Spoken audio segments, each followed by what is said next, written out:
ახლა 4 საათზე მისულა სახში და ლოგინში მოკლეს იმისთან. ცოლშვილის გვერდზე.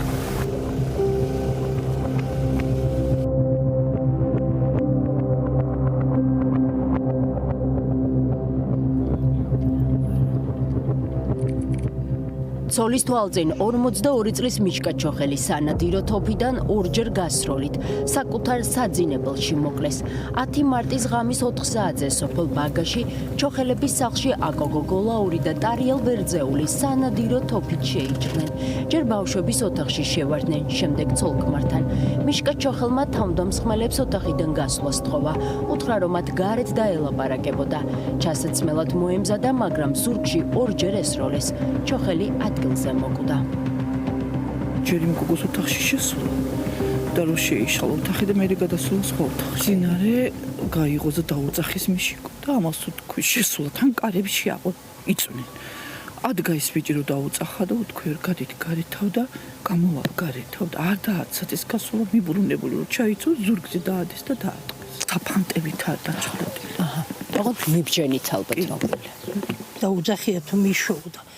ხო, წამოვხტარა ეს ბალკი და რო გამოსულა, რა კიდე შენაქო. ამბალს ვთქვია, მიშას ვთქვია ამისთვის. წადიო გადიაქენა უნდა ჩავიცვლი და გამოვარდა რომ მიტრიალ და ეს ცოლის და მოკლედ ცოლის წინა. იაკოვო რა ვიძახის და ერთით სხვა ყოფილა. ის ერთი უცნია. აკო. ხო, რო ისაო საბერძნეთში თუ სადღაც არა იყვნენ ესენი. იქ ყოფილა ის ბიჭიც, რა ცნობდნენ ერთმანეთს. შაბათის ფორმულას ინფორმაციით მიშკა ჩოხელის ქალიშვილი ხმაურმა გააღვიძა.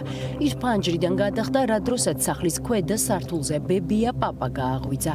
ქმრის სასტიკი მკვლელობის თვითმხილველია ჩოხელის ცოლი, შორენა ბრეგვაძე. სწორედ მან ამოიცნო ერთ-ერთი თავდამსხმელი აკო გოგოლაური, რომელიც ქმარმა ემიგრაციაში ყოფნის დროს საბერძნეთში გაიცნო. ამის შემდეგ გოგოლაურმა თოფის ლულა ქალსაც მიუშვირა, მაგრამ მეორე თავდამსხმელმა ტარიელ ვერძეულმა ის შეაჩერა. სანამ ჩოხელის ხანდაზმული მშობლები სახლის მეორე სართულზე ავიდნენ, ბრალდებულები ღობეს გადაახდნენ და მიცუბიშის მარკის მანქანით შემთხვევის ადგილიდან მიემალნენ. თავი დედასაც კი არ გავხია ხმა. იგი მაღლა იყო, ისინი დაბლა იყო, მამა ზრგეიგო ხო ავარდებოდა. ბავშვი გამოიქცა და ბავშვმა გამგებინა. ან ბავშვებს ესმოდათ ეს დიალოგი. გოგოს ესმოდა. და ის ცოლმაც დაინახა სახით ყველაფერი.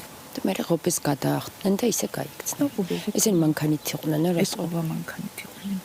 ბავშვი ცოლისა გვედიდან აყენეს ბიჭი და მოკლეს. 40 ბავშვი ფანჯრიდან გამოიპარაო ბებია. ხო, ფანჯრიდან გადმოიფტარა გოგო და ჩავარდნილა ბაბუსთან დაბლა.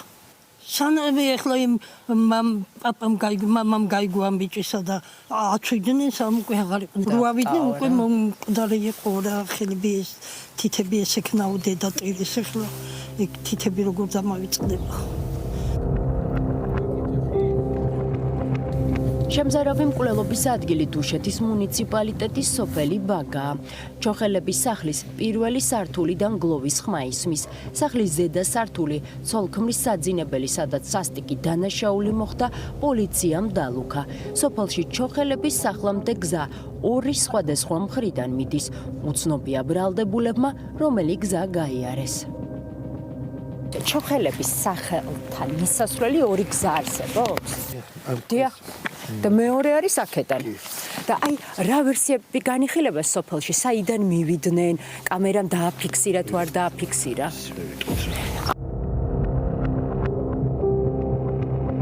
პოლიცია თავდამსხმელებს 5 დღე ეძებდა. გამოძიების ინფორმაციით სახელდება შურისძიების მოტივი. გაქცეულებს პროკურატურამ ბრალი გუშინ გვიან ღამით დაუსწრებლად წარუდგინეს. ხარჯის ესკოს ამაზოს კოდექსის 119 მუხლით. დღეს დილით შინაგან საქმეთა სამინისტრომ ორივე თავდამსხმელი დააკავა. სახელმწიფო ბრალდებამ დაადასტურა შაბათის ფორმულას ინფორმაცია, რომლის მიხედვითაც გოგოლაურმა და ვერძეულმა საფრთხე შეუქმნეს შემთხვევის ადგილზე მყოფ გარდაცვლილის მეუღლის სიცოცხლეს და ჯანმრთელობას. მკვლელობასთან დაკავშირებით მინდა გკითხოთ, მოტივი გამოიკვეთა უკვე რაც არის მკვლელობის? აკო გოგოლაურსა და ტარიელ ვერძეულს ჯგუფურად დამომძიმებელ გარემოებაში განსაკუთრებული სისასტიკით ჩადენილ განზრახ მკვლელობას ედავებიან. ცნობილია, რომ ისინი დანაშაულის ადგილამდე მანქანით მივიდნენ, მაგრამ უცნობია აუარეს თუ არა გვერდი სათვალთვალო კამერებს.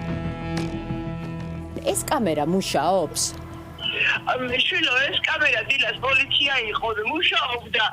ყველა მხარეს საჩვენებდა ეგათიშულია და რატო აგათიშვილი არ ვიცი, ბებო. კომპიუტერების მწოდნე ბიჭი მოიყვანეს და იმან თქვა, რომ ხანდახან კონტაქტს კარგავს ხოლმე შვილო. ბებო, მეთი აბა ადი მეთი ჩაჭრილი, ხო არ არის მეთი და არაო, ბებო, არ არის ჩაჭრილი. პოლიციამ ვერ ამოიღო აქედან ჩანაწერები. არა, ვერ ამოიღეს. მაღაზიის ფასადზე დამონტაჟებული ეს კამერა მოულოდნელად დაზიანდა და ვერაფერი ჩაწერა. ჩანაწერები ამოღებულია კერძო ობიექტებიდანაც. კამერები კვლელობა მოხდა, გეცოდინება და კამერების ჩანაწერები უნდა ამოიღონ. ამ მანქანით გადაადგილდებოდნენ თავდამსხმელები? აბა რატო გაატარებთ აქ ჭრიკას? არა გაქვს ჯერ ინფორმაცია? მათი პოვნა შეძლო პოლიციამ? გამომძიებლებმა სავარაუდოდ ის მანქანა ნახეს, რომლითაც ბრალდებულები დუშეთიდან ბაგაჟი და უკან გადაადგილდებოდნენ. მიცუბიშის მარკის ავტომობილი ბრალდებული ტარიელ ვერძეულის სახლთან ნახეს. ერთ-ერთი ვერსიით საზარელი დანაშაულის ჩასადენად სოფელში, რომელიც დუშეთიდან რამდენიმე კილომეტრში მდებარეობს, სწორედ ამ მანქანით წავიდნენ. ავტომობილი, სადაც საგამოძიებო მოქმედებები მიმდინარეობს, სწორედ ტარიელ ვერძეულს ეკუთვნის. რა მოტივი ჰქონდათ, რომ მსგავსი მკვლელობა ჩაედინათ? სახლში არ იყვნენ გუშინ? არ ვიცი ვერა. ერთი წამით რომ კარგია თუ შეიძლება რა ამ ხელა საგამოძიებო მოქმედებებია პრეტენზია გაქვთ? გითხარით თუ იცით ადგილსამყოფელი ან მოტივი ფულს ძალავდნენ როგორც ვიცი და კანონიერ ქურდებთან იყო შეხვედრა დაგეგმილი. მიზეზი იცით რატო სახლში რატო შეუვარდნენ და მოკლეს ადამიანი?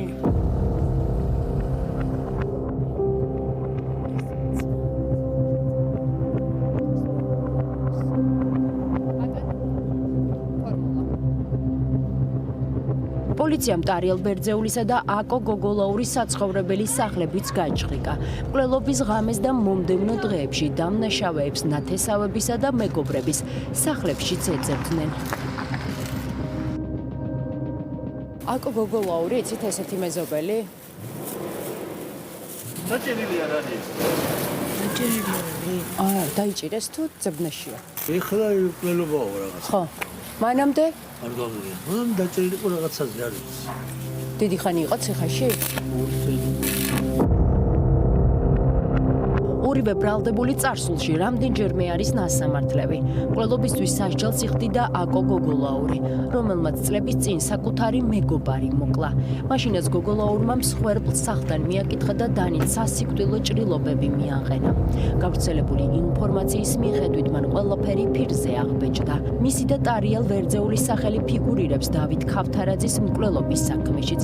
ის ტარიელ ვერძეულის მეზობელი იყო და სასტიკად მოკლული ნახეს. TV პირველის რეპორტაჟის მიხედვით მოკლულს ცივი იარაღის სხეულში ჰქონდა ჩარჩენილი. ყელზე კი მავთული ეკეთა. 2021 წლის 18 მაისს დავით ქავთარაძის ცხედარი და მისი სახლი გადაწვეს. ხანძარი პირველმა სწორედ ტარიელ ვერძეულმა შენიშნა. გამოძიებამ ვერ ამოიღო ვერძეულის ფრჩხილის ნიმუში, რადგან ფრჩხილი დაჭრილი ჰქონდა, რამაც დამატებითი ეჭვები გააჩინა. მკვლელობამდე რამდენიმე საათით ადრე ვერძეულმა და გოგოლაურმა დავით ქავთარაძე ცოცხალი ნახეს. შეჭრეკა იყო ხო სახლში? კი იყო პოლიცია. ეს ბიჭი ნასამართლებია წარსულშიც, როგორც შევიტყვეთ. მე გუშინ გამოვიარი მანქანით მოდიოდი, იქიდან შემოვედი მე და ლენტებით იყო გადაკეტილი. რატო იყო გადაკეტილი ლენტები? არ ვიცი, შვილო, პოლიცია ტრიალებდა მე და არაფერი. აღარ გიკითხავთ მე არ ამბავი? მიკითხე დღეს არც გამოსული. აი ვინ არის ეს ბიჭი? რა ვიცი, აბა. პირას წარმოადგენს? არაფერს არ წარმოადგენს. ნასამართლებია ხო რამდენჯერ? მკვლელობაზეც? არა, მკვლელობა მგონი არა. აბა რაზეა მგონი ნასამართლები? წამალზე. და მანამდე ფიგურირებდა ქავთარაძის საქმეშიც, ხო? სახლი რო დაიწყო. თქვენ ესე გაცა ხო და არ ვიცი, შვილო. ეს ერთი ნასამართლები ყოფილა მკვლელობა. მესამე. ერთი მკვლელობა აქვს. მკვლელობა აქვს, ხო.